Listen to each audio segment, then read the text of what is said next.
Hello guys, welcome back to the another video of रामसन tutorial. मैं हूं आपका दोस्त, मैं हूं आपका होस्ट। मेरा नाम है रोहित। मैं आपको पढ़ाता हूं accounts and economics most easiest way में। आज का जो टॉपिक होने वाला है वो आपका इनकम आउटस्टैंडिंग के रिलेटेड होने वाला है। प्रीवियस क्लास में हम लोगों ने एक्सपेंस आउटस्टैंडिंग के रिलेटेड कॉन्सेप्ट किया था, जहाँ पे मैंने लड्डू और पप्पू का एग्जाम्पल आपको समझाया था। याद है ना, मिस्टर लड्डू और मिस्टर पप्पू का एग्जाम्पल मैंने तुम लोगों को बताया था। आज है टॉपिक इनकम आउटस्टैंडिंग के रिलेटेड। आज मैं फिर वही लड्डू और पप्पू को लेके आने वाला हूँ, ठीक है, और तुमको समझाने वाला हूँ इनकम एंड आउटस्टैंडिंग, ठीक है। इनकम आउटस्टैंडिंग कॉन्सेप्ट देखो क्या था। ये था मिस्टर, एक मिनट, जस्ट सेकेंड, क्या था टॉपिक था हम लोगों का?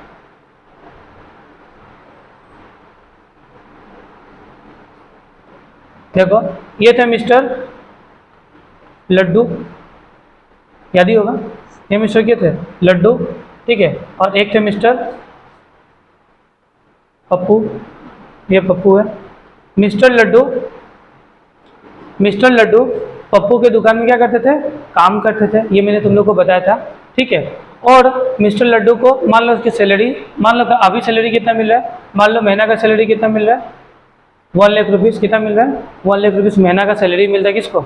लड्डू को। कौन देता है? मिस्टर पप्पू मिस्टर लड्डू को सैलरी कितना देता है? 1 लाख रुपीज़ मंथ। मतलब साल भर में कितना हो गया? 12 मंथ्स। कितना होता है? 12 मंथ्स होगा, तो सैलरी कितना हो जाएगा? 12 लाख रुपीज़।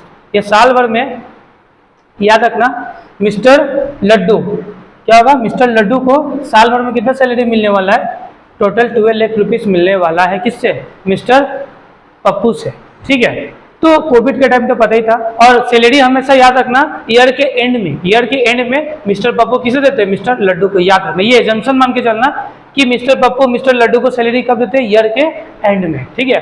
तो उस साल हो गया था कोविड। क्या हो गया था? कोविड 2021 में कोविड हो गया था, जिसके कारण मिस्टर पप्पू मिस्टर लड्डू को सैलरी देने नहीं सके। और सैलरी क्या हो गया? आउटस्टैंडिंग हो गया। क्या हो गया दोस्तों? आउटस्टैंडिंग, मतलब इनकम आउटस्टैंडिंग हो गया। किसके लिए? लड्डू के लिए। देखो मिस्टर पप्पू के लिए क्या है? मिस्टर पप्पू ने मिस्टर लड्डू को सैलरी नहीं दिया। तो मिस्टर पप्पू अगर मान लो मिस्टर लड्डू को सैलरी अगर नहीं देते हैं, मतलब क्योंकि कोविड था, कोविड के कारण क्या होगा, उतना बिजनेस चला नहीं तो सैलरी दे नहीं पाए। लेकिन वो फ्यूचर में तो सैलरी किसे देंगे? मिस्टर लड्डू को। तो ऑब्वियसली बात है फ्यूचर में क्या देंगे? सैलरी देने वाला। ऑब्वियसली बात है कि मिस्टर पप्पू मिस्टर लड्डू को सैलरी फ्यूचर में तो देने वाले हैं। तो अभी नहीं देंगे लेकिन फ्यूचर में देंगे। तो ये क्या उनके लिए क्या था? मिस्टर लड्डू के लिए क्या था? सैलरी आउटस्टैंडिंग था, या बोलो एक्सपेंस आउटस्टैंडिंग हो गया। फिर उसी तरह मिस्टर लड्डू को क्या मिला? इनकम हो गया, बट पैसा मिला नहीं। तो अकाउंट्स क्या बोलता है पता है तुम लोग? अकाउंट्स ये बोलता है कि आइदर तुमको मिले या ना मिला हो, आइदर मिला हो या ना मिला हो। अकाउंट्स एक्रूअल बेसिस से बनता है और तुम क्या कर लो, इसे अभी रिकॉर्ड कर लो बुक्स ऑफ अकाउंट्स में।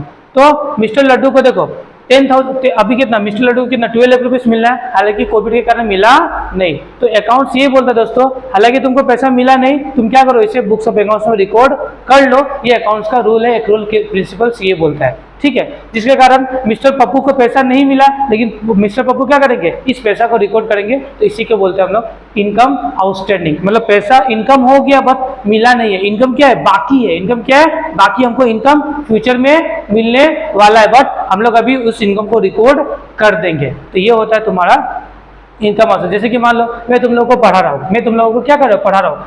कोई बच्चा है जो फीस मुझे नहीं दिया, बोला सर मैं आपको 2 या 3 महीना बाद दूंगा, ठीक है। तो मैंने तो तुम्हें पढ़ा दिया, मैंने तो अपना लाइब्रेरी पूरा कर लिया, तो मेरे लिए क्या है? इनकम तो हो गया। तो मैं अपने बुक्स ऑफ अकाउंट्स में इनकम रिकॉर्ड कर लूंगा, तो मेरे लिए क्या हुआ? इनकम आउटस्टैंडिंग है। क्या दोस्तों? इनकम मेरे लिए क्या है? आउटस्टैंडिंग है, याद रखना। चलो दोस्तों हम लोग ये क्वेश्चन को सोल्व कर लेते हैं। क्या लिखा है? Generalized the following transaction in the books of Jethalal. हम लोगों को जेठालाल के बुक्स में क्या करना है? जर्नल एंट्री पास करना है, ठीक है। 2020 के लिए December 1 salary of the current year receive. देखो क्या हो रहा है? जेठालाल को क्या मिल रहा है? सैलरी रिसीव हो रहा है। क्या हो रहा है दोस्तों? सैलरी रिसीव हो रहा है। करंट ईयर का सैलरी क्या हो गया? रिसीव हो गया, मतलब पैसा मिल गया। जेठालाल को क्या गया? पैसा मिल गया। मिल गया मतलब पैसा मिलता है तो क्या लिखता है मैं दोस्तों? दिसंबर। पहले लिखो डेट, December 1, डेट क्या? 2020, ठीक है। तब सबसे पहले क्या होगा? तो सबसे पहले हम लिखेंगे in the books of Jethalal date particulars LF, मतलब ledger folio, debit and credit. ये लिख देंगे फॉर्मेट के हिसाब से। सबसे पहले जेठालाल को सैलरी कितना मिला है?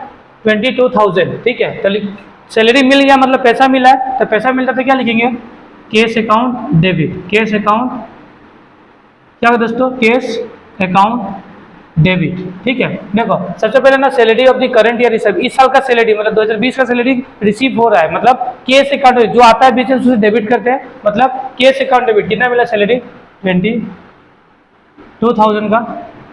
टू क्या लिखेंगे, सैलरी क्या है, इनकम है कि नहीं, अभी जेठालाल की क्या है, सैलरी इनकम है, तो इनकम को करेंगे क्रेडिट। पता है ना नॉमिनल अकाउंट का rule, all expenses and losses are debited, all income and gains are credited. तो सैलरी क्या इनकम है अभी, तो इनकम को कर देंगे क्रेडिट, बीइंग सैलरी रिसीव्ड, ठीक है। कितना हो गया रिसीव, 22,000, कहानी खत्म। ये हो गया क्वेश्चन नंबर। फिर दिसंबर 2 का देखो, दिसंबर 2 क्या करेंगे, देखो salary of the current year due but not receive. क्या हो गया दोस्तों, salary of the current year due but not receive, इसका मतलब सैलरी क्या हो गया, करंट ईयर का ड्यू हो गया बट रिसीव नहीं हुआ है। देखो सैलरी करंट ईयर का ड्यू हो गया बट रिसीव नहीं हुआ है, मतलब अभी देखो इनकम हो गया बट पैसा रिसीव हुआ ही नहीं है, तो पैसा क्या फ्यूचर में तो रिसीव होगा, मतलब क्या होगा, अभी मेरा इनकम हो गया तो इनकम को रिकॉर्ड करना है। अकाउंट्स क्या बोलते हैं, इनकम को रिकॉर्ड कर लो अपने बुक्स ऑफ अकाउंट, फायदा तुमको मिले या ना मिले, मिलेगा तो फ्यूचर में, बट हम लोग अभी उसे क्या कर लेंगे, रिकॉर्ड कर लेंगे। तो क्या करेंगे, देखो इनकम, देखो सैलरी हमारे लिए इनकम है, इनकम सैलरी हमारे लिए क्या इनकम है, तो इनकम को करेंगे क्रेडिट, ठीक है।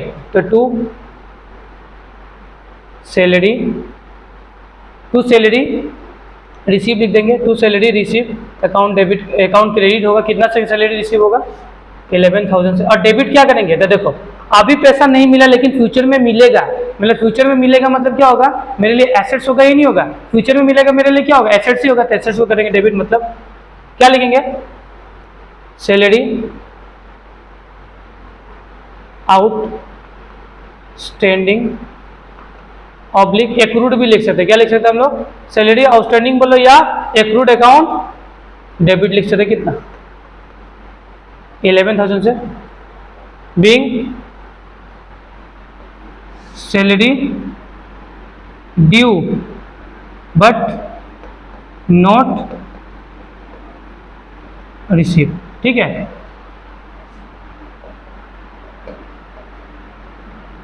यहाँ पे डायरेक्ट टू सैलरी अकाउंट भी लिख सकते, कोई प्रॉब्लम नहीं हम लोगों का। तो क्या होगा, सैलरी आउटस्टैंडिंग फ्यूचर में मिलेगा, मतलब क्या करेंगे, एसेट्स और सैलरी आउटस्टैंडिंग को कर देंगे डेबिट, ठीक है। To salary account being salary due but not receive, ये हो गया दिसंबर 2 का। फिर दिसंबर 10 का देखेंगे, दिसंबर आ गया 10, दिसंबर 10 यहाँ पे क्या होने वाला दोस्तों, salary of the last year receive. देखो लास्ट ईयर का सैलरी क्या हो रहा है, अभी रिसीव हो रहा है। देखो तो लास्ट ईयर जब सैलरी, देखो सबसे पहले ये कॉन्सेप्ट समझना, salary of the last year receive, last year का सैलरी मतलब हम लोग कब का बना रहे हैं, बुक्स 20 का, मतलब ठीक है लास्ट ईयर का होगा, ठीक है। तो लास्ट ईयर का सैलरी सबसे पहले क्या होगा, आउटस्टैंडिंग होगा, तो आउटस्टैंडिंग होने से एंट्री क्या होता है दोस्तों, याद ही होगा मैंने बताया था, सैलरी आउटस्टैंडिंग होने का एंट्री क्या है, ये लास्ट ईयर ये हुआ होगा, सैलरी आउटस्टैंडिंग टू, ठीक है, सैलरी होगा, इस तरीके से होगा, ठीक है। कितना, 33,000, 33,000। अब यही पैसा क्या हो रहा है, जो लास्ट ईयर आउटस्टैंडिंग है, जो लास्ट ईयर आउटस्टैंडिंग है, तो ये पैसा अभी मिल रहा है, मिल रहा है मतलब कैश अकाउंट डेबिट, मतलब मिला कैश अकाउंट डेबिट, किधर से कैश अकाउंट डेबिट हो गया दोस्तों, कैश अकाउंट कितना से डेबिट हो गया दोस्तों, 33,000 से, ठीक है। टू देखो लास्ट ईयर ये आउटस्टैंडिंग हुआ था ना, तो पैसा रिसीव नहीं होता, बट इस साल पैसा मिल गया, तब salary outstanding last year debit हुआ था, तो इस साल क्या हो जाएगा दोस्तों, क्रेडिट टू सैलरी आउटस्टैंडिंग लिखो या एक्रूड लिखो, दोनों का मतलब सेम है, 33,000 being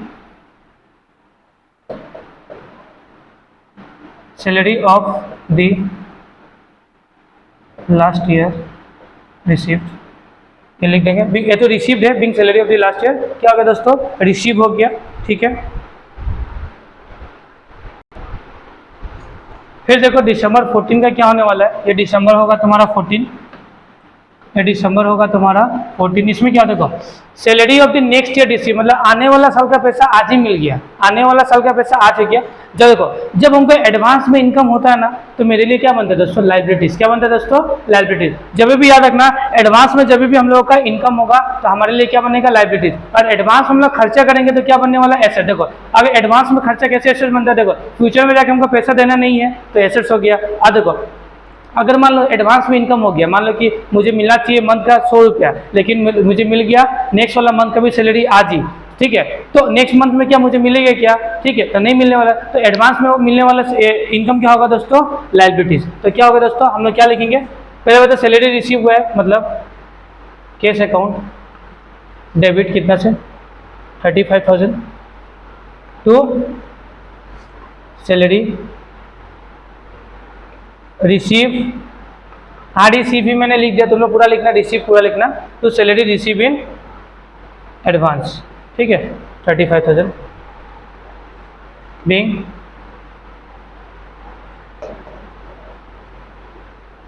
salary receive in advance, इस तरीके से लिख देना। तो याद रखना जब भी हम लोग एडवांस में हम लोग को इनकम होगा तो हमारे लिए लाइबिलिटीज हुआ, इसीलिए हम लोग इसे क्या कर दिए, क्रेडिट कर दिए। अगर इनकम होगा, अगर मान लीजिए हम लोग एडवांस में खर्चा करेंगे तो खर्चा हमेशा एसेट्स बनेंगे, याद रखिएगा आप लोग, ठीक है। तो मिलता है हमारे नए वीडियो में, जहाँ पे मैं और फर्स्ट ईयर के रिलेटेड और इंपॉर्टेंट टॉपिक्स लेके आने वाला हूँ, ठीक है। लास्ट इसके बाद हम लोग अकाउंटिंग इक्वेशंस कर लेंगे, जिससे कि हम लोग अकाउंटिंग इक्वेशंस एकदम क्लियर हो जाए। उसके बाद हम लेजर्स करेंगे, क्या करेंगे, लेजर्स। तो मिलता है हमारा नए वीडियो में, और इस वीडियो का मैं PDF डिस्क्रिप्शन बॉक्स में डाल दूंगा।